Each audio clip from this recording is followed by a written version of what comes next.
এমনিতেই হুজুরদের বদনাম, হুজুররা নাকি ভাবি সাদের কথা মতো চলে। মাশাআল্লাহ, আলেম ওলামারা তাদের স্ত্রীদের হক আদায় করার চেষ্টা করেন, এটা তো সুখবর, এটার জন্য কোনো অভিযোগ করার কিছু নাই। আচ্ছা, বৃদ্ধ মা বাবাকে দেখাশোনা কে করবে? মেয়েরা চলে যায় স্বামীর আবাসের স্থলে, ছেলের বউরা কি শ্বশুর শাশুড়ি সেবা করা নিষেধ নাকি সেবা করা উচিত, নাকি বৃদ্ধ মা বাবা বৃদ্ধ আশ্রমে পাঠিয়ে দিতে হবে? এটা এই অভিযোগের ভিত্তি আছে আমাদের সমাজে। অনেক সময় অনেক ছেলে মেয়েরা এবং পুত্রবধূরা শ্বশুর শাশুড়ি খেদমত করতে চায় না। শ্বশুর শাশুড়িদের খেদমত করলে একদিন আল্লাহ তাআলা তো আমাদেরকে শ্বশুর শাশুড়ি বানাবে, আমাদের খেদমত কিছু মতো থাকতে পারে। আজকে যদি শ্বশুর শাশুড়িকে অবজ্ঞা করে ফেলে দেই তাহলে তো আমরা মিস করব।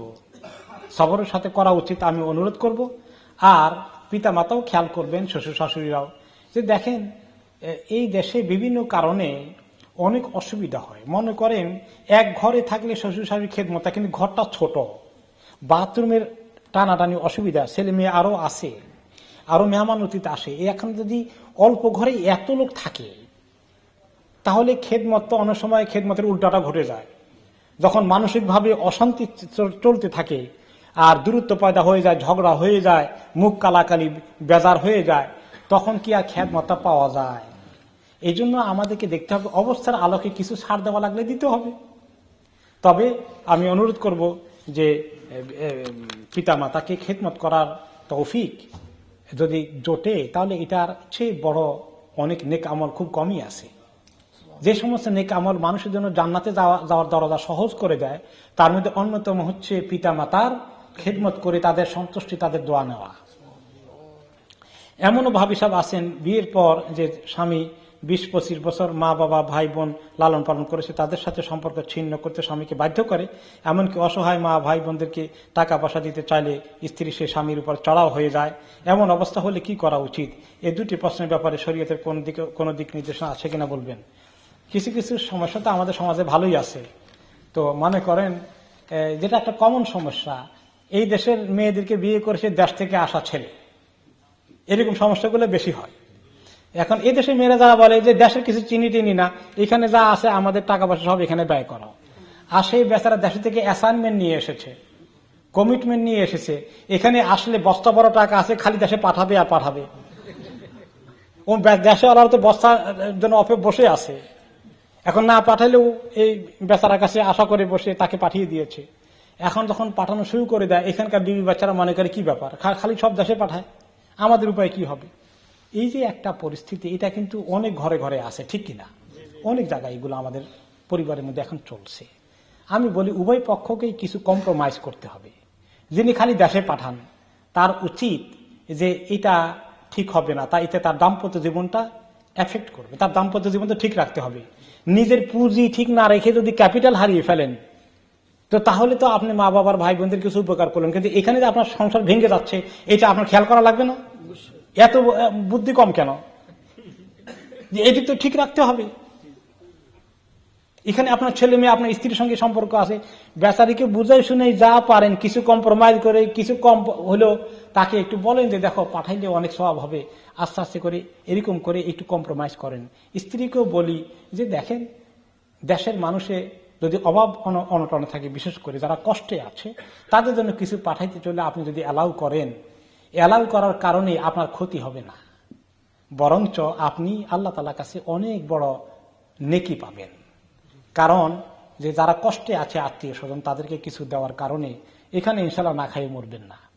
আর যখন দেবেন, যে ভাই দেবেন, যদ্দূর পারেন এখানকার বিষয়টা যাতে আপনার একেবারে বড় সমস্যায় না পড়ে যান, নিজের সংসার ঠিক রাখার ব্যাপারে খেয়াল করতে হবে। উভয়ই একটু কম্প্রোমাইজ করেন। এইটার নামই তো হলো দাম্পত্য জীবন, যে স্বামী কিছু ছাড় দিবে, স্ত্রী কিছু ছাড় দিবে। কিন্তু যদি আমি কোনো ছাড় দিব না, আরেকজন পুরো ছাড় দিতে হবে, তাহলে তো সমস্যার সমাধান হবে না। আসলে এগুলো টাকা পয়সা ছাড়াও আরো কিছু আছে, যে কিছু এলিমের দরকার, কিছু ইমানের দরকার, কিছু আখিরাতের ভয় থাকা দরকার, যে দুনিয়াতে পাঠাই দিলে আখিরাতে লাভ আছে, এটা বোঝা দরকার। তো এই জন্য বুঝার জ্ঞানটাও যাতে করে আমরা চর্চা করি। জ্ঞান চর্চা যদি না করেন, খালি একতরফা চলে যান, তাহলে হবে না। ইসলামের জ্ঞান মানুষকে একটা ব্যালেন্স শিখিয়ে দিবে, তার কি করা উচিত, কার কদ্দুর হক আছে, আত্মীয় স্বজনের হক আছে, স্ত্রী পরিবারের হক আছে, কার হক কদ্দুর? একজনের হক নিয়ে আরেকজনকে দিলে বা আরেকজনের হক না দিয়ে পুরো একজনকে দিলে এটা তো ইনসাফ হয় না। প্রত্যেকটি জিনিসের আল্লাহ তাআলা একটা সুন্দর ব্যবস্থা করে দিয়েছেন। আল্লাহর কাছে ভেরি ক্লিয়ার গাইডলাইন আল্লাহর কাছ থেকে আমরা পাবো যে আমার কত টাকা এখানে খরচ করা উচিত, কত টাকা ওইখানে খরচ করা উচিত। এই জ্ঞানটা কিভাবে শিখবো? আমরা এলেম শিখলে, কোরআন হাদিস শিখলে, আল্লাহর ভয় দিলের ভিতরে আসলে, ইমান আমাদের তাজা হলে, তাহলে এই জিনিসগুলো ট্যাকেল করা সম্ভব। নামাজে সহজতা করতে গিয়ে দুবার তাশাহুদ পড়া যাবে? দুবার মানে যে সহজতা দুই রকমের করা যায়, এত রকমের ভিতরে না বুঝে আসলে আমরা ছোটকাল থেকে যেটা পড়েছি ওইটার উপরে আমল করেন যে প্রথমে আত্তাহিয়াতু আবদুহু রাসূলুহু পর্যন্ত পড়ে তারপর ডান দিকে সালাম ফিরে নেন, দুইটা সহজতা দিবেন, এরপরে বসে আবার আত্তাহিয়াতু শুরু থেকে আরম্ভ করে শেষ পর্যন্ত দরুদ শরীফ, দোয়া, মাসুরা সব শেষ করে সালাম ফিরিয়ে ফেলবেন। এটা তো আমরা দেশের থেকে শিখে আসছি, ঠিক আছে তো? এটা ব্যাপারে যেমন সহি হওয়ার ব্যাপারে মতামত আছে, ওপিনিয়ন আছে। আরেকটা ওপিনিয়ন হচ্ছে যে সব শেষ করে আত্মাহিত সব কিছু পড়ে ফেলবেন, ডান দিকে সালাম ফিরাইতে হবে না, তারপরে ফাইনাল সালাম ফিরানোর আগে দুইটা এক্সট্রা সেজদা দিয়ে তারপরে বসে আত্মাহিত আর পড়বেন না, ওই যে আগে পড়ে ফেলেছেন, দ্যাটস এনাফ। এখন দুই দিকে সালাম ফিরিয়ে দিবেন। এরকম দুই তরিকা হাদিসে এসেছে, দুইটার মধ্যে মিক্স আপ করার দরকার নাই। হাদিস গ্রন্থের বাংলা ভাষণ পড়তে গেলে দেখা যায় হাদিসে উল্লেখ করে, তারপর টিকাতে উল্লেখ করা হয় হানাফি মাযহাবের মতে, দেখা যায় হাদিসের বিপরীতের অবস্থান, তাহলে তা কি মানা যাবে? মাযহাব নিয়ে এত বেশি আপত্তি করার দরকার নাই। আসলে এলেম চর্চা করলে মানুষের মাযহাব কি কদ্দুর এগুলা আরো ক্লিয়ারলি বুঝে আসবে। এই জন্য এগুলা টিকা টুকা দিয়ে, এগুলো সব মাযহাবেই কিছু টিকা টুকা দেওয়া আছে।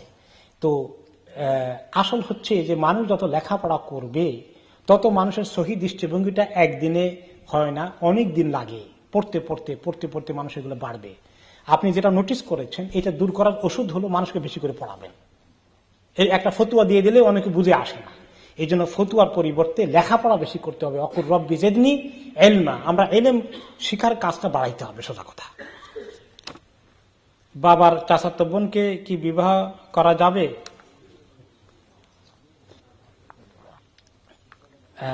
বাবার চাচাতো বোনকে বাবা বিবাহ করা জায়েজ হতো? বাবা বিবাহ করা জায়েজ আছে? জায়েজ আছে। তখন যেটা বাবার জন্য জায়েজ আছে এটা ছেলের জন্য জায়েজ হয়ে যায়। আর যদি বাবার জন্য হারাম থাকতো তাহলে ছেলের জন্য হারাম হয়ে যাবে। সোজা কথা, এটা জায়েজ আছে। অথবা বাবার চাচার মেয়েকে বিবাহ করা যাবে, হ্যাঁ, ওইটাও জায়েজ আছে। ওয়াইফের সাথে সেপারেশন হওয়ার নিয়ম কি? ইসলামে কি তালাক নিকৃষ্ট হালাল? এরকম হাদিসটা আবগাদুল হালাল ইনদাল্লাহ, হাদিসটা সহিহ নয়। তবে ইসলামে তালাকের নিয়ম কানুন আছে। আমাদের সমাজে ফিকহের কিতাবের মধ্যে মানুষ যেটা সবচেয়ে কম পড়ে সেটা বোধহয় তালাকের বিষয়। বলে যে না, এটা ভালো জিনিস না পড়াই ভালো, এত খারাপ জিনিস পড়া দরকার কি? কিন্তু যখন তালাক দিয়ে ফেলে তখন লন্ডভন্ড করে ফেলে, সব উল্টা পাল্টা করে, কিচ্ছু শিখে নেয়। এই জন্য তালাক এটা বেশি করে পড়া দরকার আরো। তাহলে আপনি উল্টা পাল্টা তালাক দেবেনও না, তালাক থেকে বাঁচতে পারবেন বেশি পড়ার কারণে। আসলে হলো যে একসঙ্গে 3 তালাক দেওয়াটা, 1, 2, 3 অথবা 3 তালাক দিলাম, এই সমস্ত কথা উচ্চারণ করা বেদাত, শক্ত গুনাহ। কখনোই খোদা না করে জীবনেও 3 উচ্চারণ করবেন না। আল্লাহ মাফ করুন, আল্লাহ মাফ করুন। কেউ যদি তালাক দিতে বলবে আমি তালাক দিলাম, কথা বুঝা গেছে? এই তালাক দিলাম বললে হয় না, তালাক হয়। কিন্তু এখানে বাঁচার উপায় আছে, সংশোধনের সুন্দর তরিকা আছে। 3 তালাক দিয়ে ফেলাম বললে বেদাত হয়ে যায়, এই কাজটা করবেন না। তো নিয়ম হলো যে কেউ কোনো জায়গায় যদি দাম্পত্য জীবনে অশান্তি সব চেষ্টা ফেল করেছে তখন তালাক দিবে। তালাক দেওয়ার পরে যদি আবার তাদের মধ্যে রিয়েলাইজেশন হয়, আসতে চায়, তাহলে স্ত্রীর 3 নম্বর মাসিক পার হওয়ার আগ পর্যন্ত আলাপ আলোচনা করে উইথড্র করতে পারবে। তা আবার সংসার করুক। তো আবার ঝগড়া শুরু হয়ে গেলে তখন যদি আবার বলে আবার তালাক দিলাম, এই কথাই বলবে, 3, 2, 1 কিচ্ছু বলা দরকার নাই। তখন আবার এরকম যদি আবার রিয়েলাইজেশন করে, কান্নাকাটি করে, মাফ চায়, একে অপরকে মাফ করে দেয়, আবার উইথড্র করতে পারবে। এরপরে যদি আবার সংসার শুরু করতে গিয়ে আবার বরবাদ হয়ে যায়, আবার খারাপ হয়ে যায়, আবার বেশি ঝগড়া বাটে তাদের শুরু হয়ে গেল, আবার তালাক দেয়, তখন আবার তালাক দিলে এই 3 নম্বর তালাক হয়ে গেল, ফাইনালি শেষ হয়ে গেল। আমরা তালাক উপরে বিস্তারিত আলোচনা করেছি তালাক সংক্রান্ত আয়াতে, সেখানে আপনি ওগুলা জোগাড় করে পড়বেন। বিয়েতে গায়ে হলুদ অনুষ্ঠান এবং মোমবাতি কেক কেটে জন্মদিন পালন করা ইসলামের দৃষ্টিতে ব্যাখ্যা কি? এগুলো গায়ে হলুদ অনুষ্ঠান, গায়ে হলুদ দেওয়া এক জিনিস আর অনুষ্ঠান করা আরেক জিনিস। গায়ে হলুদ একটু মাখলে এই তো গুনাহ নাই, এটা একটা সাজগোজের অংশ হিসাবে চলে। গোসলের আগে গায়ে হলুদ লাগালে একটু ঠিক আছে, তো গায়ে হলুদ লাগায় কি জন্য এটা জিজ্ঞাসা করি নাই, কারণটা কি? হয়তো একটু রংটা উজ্জ্বল হবে, তাই না? একটু খুবসুরত হবে, আচ্ছা ঠিক আছে।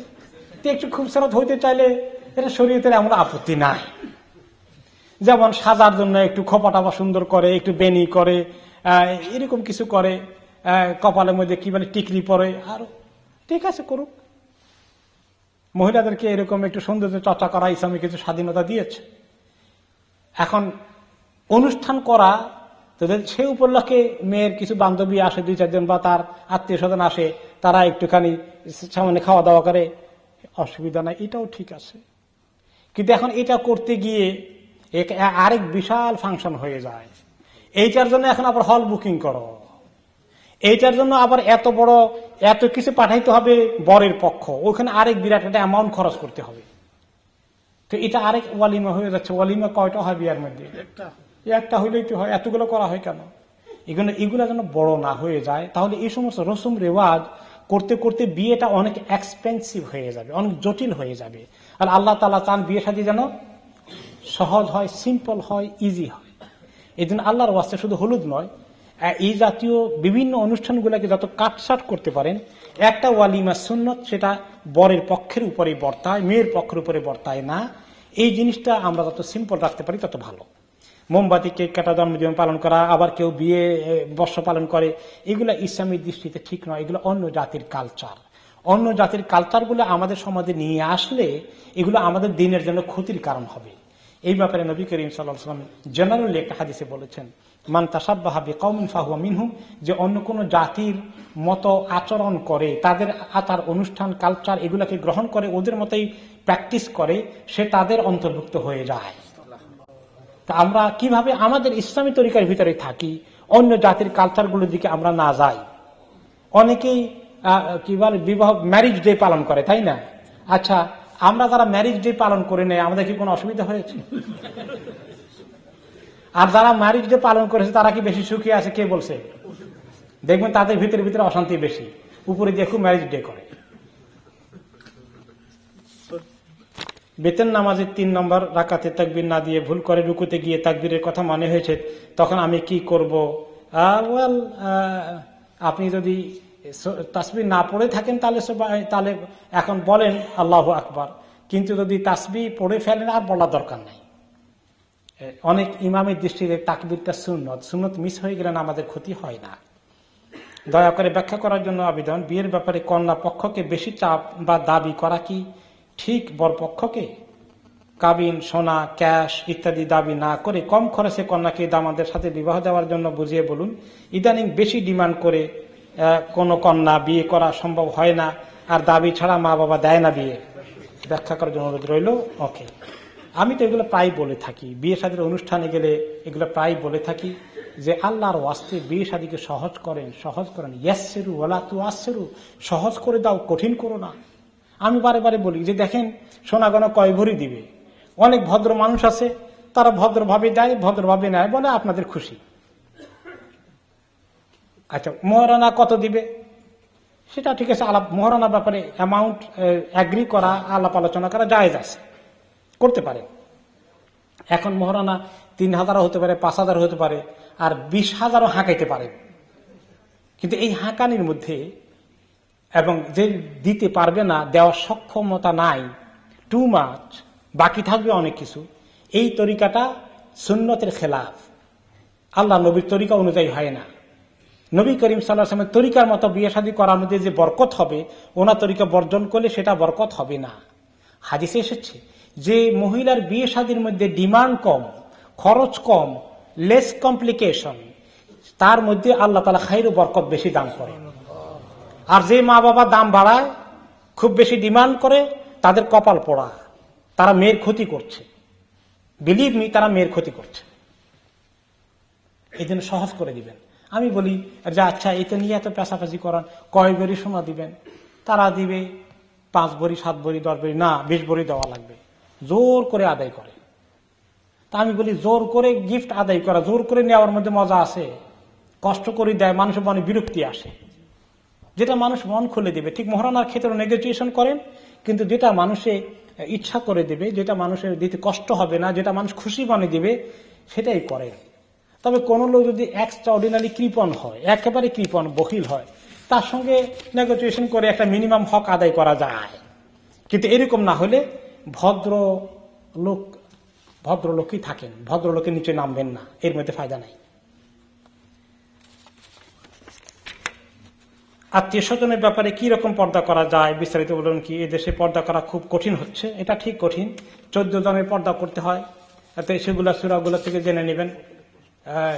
14 জনের বাইরে, ভিতরে হলে পর্দা ব্যাপারে শিথিলতা আছে। 14 জনের বাইরে হয়ে গেলেই চাচাতো ভাই বোন, দেবর ভাবি, দুলাভাই, এগুলো কঠিন পর্দা করতে হয়, বেশি করতে হয়। এগুলোর ক্ষেত্রে আমাদের সমাজে অনেক গাফলতি আছে। ভাবির সাথে দেবরের পর্দা, শালীর সাথে দুলাভাইয়ের পর্দা, এগুলো বেশি করতে হবে। সাধারণ বাড়ির পর্দা থেকে এগুলোর পর্দা আরো বেশি হবে। Can you give zakat to non Muslim and non Muslim relatives? Non মুসলিমকে জাকাত দেওয়া যাবে কিনা? নন মুসলিমকে জাকাত দেওয়া যাবে না, কিন্তু এমনি দান করতে পারবেন। জাকাত দিতে হবে মুসলমানকে। Can we say inna lillahi wa inna ilayhi raji'un, a non-Muslim die also, can we send salam to non-Muslim? কোন নন মুসলিম মারা গেলে ইন্না লিল্লাহ পড়া যাবে কিনা? পড়া যাবে।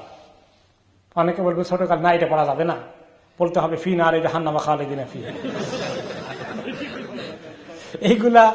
এগুলা দরকার না, এগুলা কোন সুন্নতের কথা না। ইন্না লিল্লাহ নন মুসলিমের জন্য কোনো দোয়া না, মুসলমানের জন্য কোনো দোয়া না। ইন্না লিল্লাহ মানে আমাকে স্মরণ করে যারা, হায় রে ও মরে গেছে, আমিও তো মরে যাব। আমি তো আল্লাহর কাজ করার জন্য সৃষ্টি হয়েছি, আল্লাহর ইবাদতের জন্য সৃষ্টি হয়েছে, আমি কদর করছি, আমি তো একদিন আল্লাহর কাছে যাব। ইন্না লিল্লাহ অর্থ নিজেকে স্মরণ করিয়ে দেওয়া, নিজেকে স্মরণ করিয়ে দেওয়া। কাজে এটা মুসলমান অমুসলমান কিছু আসে যায় না। তবে মুসলমান হলে তখন দোয়া করতে হয়। আমাদের দেশের মুসলমানের জন্য দোয়া করে না, খালি ইন্না লিল্লাহ পড়ে। তো ইন্না লিল্লাহ পড়লে তো আপনাকে স্মরণ করাই দিলেন, যিনি পড়ে উনি কি নিজেকে স্মরণ করান? নিজেকেও স্মরণ করাইলেন না, কারণ অর্থটাও বুঝলাম না, কেন পড়তে হয় জানলাম না। আর ওই যে বেচারা মারা গেছে, আমি ইন্না লিল্লাহ পড়ার কারণে তার 1 পয়সার কোনো ফায়দা হবে না। আমার কিছু ফায়দা হওয়ার কথা ছিল, কদ্র হলো বুঝলাম টুঝলাম কিনা সেটা আল্লাহ ভালো জানেন, কিন্তু ওর কোনো ফায়দা হয় নাই। তাকে ফায়দা দিতে হলে কি করতে হবে? দোয়া করতে হবে। আল্লাহুম্মা ইরহামহু ইয়ারহামুহুল্লাহ, আল্লাহুম্মা আদখিলহু ফাসিহ জান্নাতে। কিছু দোয়া শিখি আমরা হিসনুল মুসলিম থেকে, তার জন্য দোয়া করি যে আল্লাহ তাকে মাগফিরাত দান করেন, তাকে জান্নাতুল ফেরদাউস নসিব করেন। তাহলে ওই বেচারার কাজে লাগবে। তাহলে বুঝলেন তো যে ইন্না লিল্লাহর সঙ্গে মুসলিম নন মুসলিমের কোনো সম্পর্ক নাই। পরের জন কি একটা ছিল, সালাম টু নন মুসলিম। নন মুসলিমকে ইচ্ছা করে সালামটা দেওয়াটার ব্যাপারে কিছু ইখতিলাফ আছে, না দেওয়ার পক্ষেই মতামতটা একটু বেশি মজবুত। তবে তারা সালাম দিলে জবাব দেওয়া যাবে কি না, এটা নিয়েও কিছু ইখতিলাফ আছে। তাদেরকে সালাম না দিয়ে বরঞ্চ তাদেরকে গুড মর্নিং, গুড ইভিনিং বা গুড নাইট এগুলো বলা যেতে পারে। আর তারা যদি সালাম দিয়ে বসে, তাহলে কোন কোন ওলামায়ে কেরাম বলেছেন ওয়া আলাইকুম, আবার কেউ কেউ বলেছেন অ্যাড করেছেন আসসালামু আলা মান ইত্তাবাল হুদা, আবার কেউ কেউ বলেছেন যে না ওয়া আলাইকুম আসসালাম বলা যাবে, কারণ সরাসরি কোনো নিষেধাজ্ঞা নাই যে সালামের জবাব দেওয়া যাবে না। বরঞ্চ হাদিসে সালাম আগে দেওয়ার ব্যাপারে কিছু নিষেধাজ্ঞা আছে, জবাব দেওয়ার ব্যাপারে এত নিষেধাজ্ঞা নাই। এই জন্য কেউ কেউ এটা অ্যালাউ করেছে। আমি দেখি একই হাতের লেখায় অনেকগুলো প্রশ্ন আছে, আপনার চেক করা ঠিক মতো হয়নি, এগুলা কিছু কমিয়ে দিবেন। একজনের হক আদায় করতে গিয়ে বাকিদের হক আদায় করতে পারছি না। সামনে দিকে চিন্তা করবেন, একজনকে বড় জোর 3টা প্রশ্ন দিবেন, তার বেশি দিবেন না। অনেককে দেখা যায় ফরজ না সুন্নত নামাজের সালাম ফিরানোর পর হঠাৎ করে সাজদা দেয় এবং অনেকক্ষণ সাজদায় থাকে। জিজ্ঞেস করলে বলে রাসূলুল্লাহ সাল্লাল্লাহু আলাইহি ওয়াসাল্লাম বলেছেন তোমরা বেশি বেশি করে সাজদা করো, এই কথা কতটুকু সত্য এবং হাদিসের সাথে এই কাজ কতটুকু সামঞ্জস্য আছে? Good question. যদিও একটা হাদিস আছে এই ব্যাপারে। সেটা কি? হাদিসটা হয়তো ভুল বুঝেছেন তিনি, যদি ওনার হাদিসটা পড়া থাকে। এক সাহাবী বললেন, ইয়া রাসূলুল্লাহ, আপনি একটু দোয়া করবেন যে আমি জান্নাতে আপনার একদম কাছে থাকতে চাই, আপনার প্রতিবেশী হতে চাই। তখন তিনি বললেন, ফাআইননি আলা নাফসিকা বিকাসরাতিস সুজুদ, তাহলে তুমি আমাকে সাহায্য করতে হবে, তোমার নফসকে রেডি করো বেশি বেশি করে সাজদা করার জন্য। বেশি করে সাজদা করলে তাহলে তুমি আমার সঙ্গে জান্নাতে জায়গা পেয়ে যাবা। এখন এই হাদিস শোনার পরে কয়জন সাহাবী খালি বেশি করে সাজদা করেছেন? একজন সাহাবী করেন নাই। এই সাজদা বলতে কি বোঝানো হয়েছে? নামাজ পড়ো বেশি করে। এই সাজদা বলতে নামাজ বোঝানো হয়েছে। শুধু আলাদা করে এরকম সাজদা করা বা নামাজ পড়ে একটা সাজদা করা, এইটা সুন্নত নয়, এই কাজ করবেন না। বরঞ্চ আপনার যদি আল্লাহ তাআলা সুযোগ দান করে 2 রাকাত নফল নামাজ পড়েন, আরো মনে চায় আরো 2 রাকাত পড়েন, আরো মনে চায় আরো 2 রাকাত পড়েন। দিনে রাতে যখন যখন নফল নামাজের নিষেধাজ্ঞা নাই, তখন তখন আপনি নফল নামাজ পড়তে পারেন। বেশি করে সিজদা করার অর্থ হচ্ছে তাই। কোরআন শরীফে আছে না, ওয়াসজুদু ওয়ারকাউ, তোমরা সিজদা করো, রুকু করো। তখন তার অর্থ কি দাঁড়িয়ে কতক্ষণ রুকু করেন, কতগুলো সিজদা করেন? এটা না। ওয়াসজুদু আবুদু দ্বারা কি বোঝানো হয়েছে? নামাজ পড়া বেশি বেশি করে। ওয়ারকাউ মা'আর রাকিঈন, রুকুকারীদের সঙ্গে রুকু করো। তো কে কোথায় কোন দিন খালি আলাদা রুকু করেছে? হ্যাঁ, আলাদা সাজদা আছে শুধু কোরআন তেলাওয়াতের জন্য। আর কেউ কেউ সাজদাতে শুকরের কথা বলেছেন, যে কোন একটা ভালো কাজ ঘটে গেলে সাজদাতে শুকর করা। তো আসলে সাজদাতে শুকর না করে একার সাজদাতে সলা করাটা ভালো, মানে সলাতুল শুকর করা ভালো। নামাজটা পড়লে সওয়াব অনেক বেশি হবে এবং সুন্নত হবে। স্ত্রী কি তার স্বামীকে নাম ধরে ডাকতে পারবে? শরীয়ত কি বলে? শরীয়তে একেবারে একেবারে নিষেধাজ্ঞা আছে যে খবরদার নাম ধরে ডাকতে পারবে না, এরকম কোন কোরআন এবং হাদিসে নাই। তবে আল্লাহ তাআলা স্বামীকে 1 ডিগ্রি বেশি ফজিলত দিয়েছেন। ওয়ালির রিজালে আলাইহিন্না দারাজা, কোরআন শরীফে আল্লাহ তাআলা বলেছেন যে পুরুষদের ফজিলত সম্মান পারিবারিক জিন্দেগিতে স্ত্রীদের উপরে 1 ডিগ্রি বেশি আছে। তো 1 ডিগ্রি বেশি থাকার কারণে স্ত্রীর জীবন সঙ্গী স্বামী, তারপরে আবার তার মুরব্বীও। এই জন্য মুরব্বীকে নাম না ধরে ঢাকাটা অনেকে ভালো মনে করেন। এটাই ইসলামী উম্মার প্র্যাকটিস হয়ে আসছে। তারপরে কেউ যদি ডাকে তাহলে একেবারে বড় গুনাহ হয়ে গেছে এরকম মনে করার কোনো কারণ নাই। আমাদের সমাজে আমরা বড় হয়েছি, সেখানে এরকম করাটা একদম মস্ত বড় বেয়াদবি, মস্ত বড় গুনাহ, চিন্তাই করা যায় না। কিন্তু আধুনিক সমাজে এটা হয়তো কেউ ডেকে ফেলতে পারে, তো ডাকলে কেউ ডাকুক, এইটা তালিম দেওয়া দরকার নাই। কিন্তু ডেকে ফেললে এইটা যে অনেক বড় গুনাহ হয়ে গেছে এত আপত্তি করারও কোনো সুযোগ নেই। এই বছরের জাকাতের টাকাগুলি যদি বন্টন করা না হয়ে যায় তাহলে আগামী বছর দিলে কোনো গুনাহ হবে কিনা? জাকাতের টাকা রাখার জন্য যদি জাকাত অ্যাকাউন্ট করি এবং তা থেকে যার যার অবস্থা অনুযায়ী বন্টন করি, সেই হিসাবে জাকাতের বাইরের কোনো টাকা থাকবে না, কাজটি ভালো হবে কিনা? প্রথম প্রশ্ন হচ্ছে যে 1 বছরের জাকাত পরের বছর দেওয়া যাবে কিনা। যদি সম্ভব হয় বছরের ভিতরে দিয়ে দেওয়া উচিত, কারণ এটা গরিবের হক, আপনার পকেটে এখনো আছে। এটা তাদের হক, কিন্তু এটা আপনার হক না। যত তাড়াতাড়ি আপনার কাছে তাদের কাছে যাবে তারা হক পেয়ে গেল। আপনি কেউ আপনার কাছে টাকা পেলে আপনি তাকে দেরিতে দিবেন না, যত তাড়াতাড়ি দিতে পারেন যত তাড়াতাড়ি দিতে পারেন। ঠিক তেমনি জাকাতের যখন বছর কমপ্লিট হয়ে যায়, যে জাকাতের টাকা আপনার কাছে কমপ্লিট হয়ে এসে গেছে, এটা আপনার হক না, আরেকজনের হক হয়ে বসে আছে, তাড়াতাড়ি তাকে দিতে হবে। কোনো কারণে এমন কিছু কারণ আছে, যেমন আপনি নিজের হাতে দেশে দিয়ে দিতে চান, অথবা আপনি তাকে একটু ঘর বানিয়ে দিবেন, কারণ এই লোকটার হাতে টাকা দিলে সে তাড়াতাড়ি করে 1 মাসে তেলে জালে খাইয়ে সব শেষ করে ফেলবে। তার একটু ঘরে পানি পড়ে, একটু ঘর বানিয়ে দেওয়া দরকার। এই লোকটার এই বুদ্ধি নাই, সে টাকা নষ্ট করে ফেলবে। আপনি তাকে গিয়ে নিজের হাতে ঘরটা করে দিয়ে আসবেন। এইরকম স্পেসিফিক কারণ থাকলে এটা 1 বছর পর্যন্ত ম্যাক্সিমাম ডিলে করা যায়। অবশ্যই আগামী বছর জাকাত দেওয়া টাইম হওয়ার আখ্যান দিয়া ফিনিশ করে দিতে হবে, এর চেয়ে বেশি রাখা যাবে না।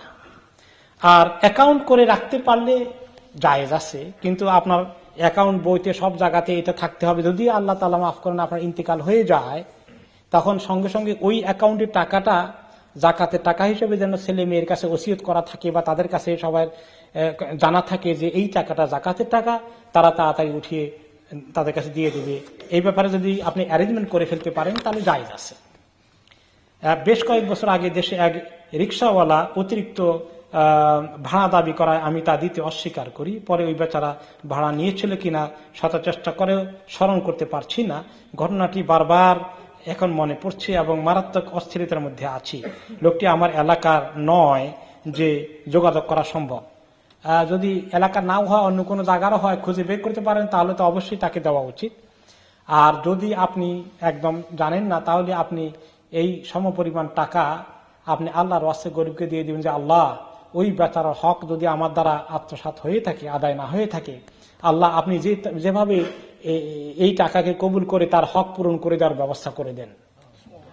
আপনি আল্লাহর ওয়াস্তে দিয়ে দেবেন গরিব মিসকিনকে, যে আল্লাহ এই সওয়াবের মালিকটা তাকে বানিয়ে দেন এবং তাকে আপনি দুনিয়া আখিরাতে এর বিনিময়ে দান করেন।